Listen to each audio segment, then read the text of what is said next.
Ancis šovakar mums studijā nav, bet Ancis ir paveicis lielus darbus. Viņš ir atradis cilvēkam darbu, faktiski gandrīz atradis darbu. Viņš devās skatīties, kā Nodarbinātības valsts aģentūras organizētajos kursos cilvēks, kurš ir nolēmis mainīt dzīvi, iegūst jaunas zināšanas, un kā Anča mudināts, šis cilvēks iespējams ir atradis savu darbu. Jānis Ozoliņš jau armijā dienot piesēdās pie stūres un visu darbu mūžu pavadīja smagās mašīnas kabīnē. Gan mežu darbos, preču piegādēs, kolhozu tehniku apkalpojot, bet vismaz 10 pēdējos gadus ik nedēļu krustu šķērus pa Eiropu brauc ar tālbraucējiem. Tagad viņš nolēmis savu dzīvi mainīt, jo pēdējā gada laikā, lai kaut cik nopelnīt, bija jābraukās ar, piemēram, Somiju un Portugālu pat mēnešiem ilgi neredzot savus 3 dēlus un sievu. Bet nav tāda baigā, tāda sajūta, ka velk tomēr pie tās stūres un pa pasauli vazāties. Un tagad pusgads nosēdēs mājās. Velk jau, protams, ka velk. Bet tomēr, ka apdomā viss pluss un mīnus, te gribās savā koknesē, ja? Gribās, jā, bet jau visas riķi trūks, tāpatās būs jau jāiet, jo tur jau darbu viņu var atrast. Citiem variem tas ir tāds, var teikt, no jūsu puses arī tā, kad es pamēģināšu kaut ko citu, nesanāks, iešu atpakaļ. Jā.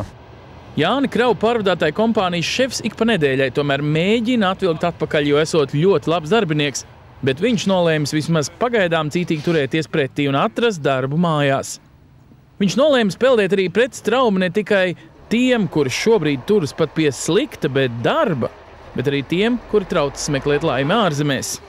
Man patīk strādāt tādu normālu darbu, kas būtu šeit uz vietas, ja? Ne jau landīties pa pasauli, nezinot kas un kā un kur. Un ja agrāk varēja tiem darbā vēl nopelnīt normāli, tad visu to pārējo tur, pievēra acis, uz to ģimeni un visu, bērniem, vairāk varbūt tas ego ieslēdzās, kad es tagad varu kaut ko, Bet tagad jau tā nav vairs, un tāpēc ir jāmeklē darbs šeit. Taču Jāņa nodoms ir aizvien palikt pie stūres un vēl labāk, ja būtu saskarsme ar cilvēkiem. Tādējādi ideālā variantā viņš gribētu būt autobusu šoferis. Taču turēt autobusu Jānis drīkstētu, ja iegūtu D kategorijas tiesības. Jānis pārāk neķer arī kreņķi par to, ka būdams profesionāls šoferis ar daudz gadu praksi, tagad spiests mācīties kopā ar citiem bezdarbniekiem, kuri kārto varbūt tikai pirmos eksāmenus dzīvē. Izrādās nevelti. Jo autobusu vadītāja prasmē tomēr ir savi knifiņi, kas var iegāzt eksāmenā pat tādu profesionālu kā Jāni.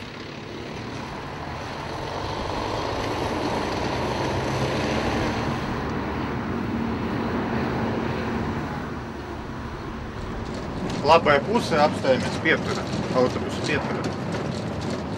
Izlaidīsim pasažierus.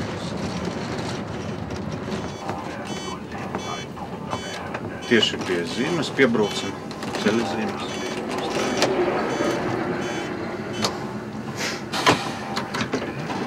Skatāmies spoguli un attaisam durvis. Visu laiku skatāmies spoguli, kā taisas. Tālu, lai tu apstājas. Jā, bišku pa tālu. Galvenā atšķirība, kas Jānim liekas saistoši viņa jaunajā amatā, ir cilvēki, nevis preces. Tāpēc autobusu vadītāja eksāmenā tikpat svarīgi kā stūrēšana, esot arī psiholoģiskās apmācības.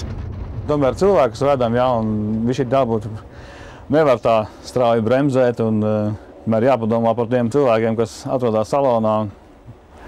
Un tīri praktiskā vadīšana? Praktiskā vadīšana ar druskuņi atšķirās. Tas auto, kā saka, viens vesels ir tāds garāks, bet pie tā jau visa pierod. Nekā tāda sarežģīta šeit nav. Instruktors saka, ka ar pirmo reizi Jānis eksāmenu nebūtu nolicis. Autobusa deguns nebija apturēts perfekti vienā līnijā ar pieturzīmi, un ar pieturas platformu un durvīm bija pārāk liels attālums, lai iekāpt būtu ērti arī veciem cilvēkiem. Bet citādi vēl 2 reizes un varēšot likt eksāmenu. Novembrī Jāņa kabatā vajadzētu būt autobusu vadītāja dokumentiem. Tāpēc es pierunāju Jāni jau tagad painteresēties, vai viņa koknesē tuvajā Aizkraukles autobusu parkā, kur lielu daļu starppilsētu reisu pārņēmuši lielie pārvadātāji un daudz šoferi tikuši atlaisti, tiešām varēs dabūt darbu. Godīgi sakot, sākumā mēs pat gribējām šo izpēti filmēt ar slēpto kameru. Bet, kad Jānis izstāstīja savas vēlmes un pieredzi Aizkraukles autobusu parka vadītājai, atbilde bija diezgan cerīga. Labi un drosmīgi cilvēki kursos iegūstot jaunas prasmes, Var atrast sev tīkamu arodu pat brīdī, kad visā apkārtnē katram 6. cilvēkam nav darba. Izrādās, tepat blakus arī darbs ir. Nevajag nekur braukt un ārzemē meklēt to darbu.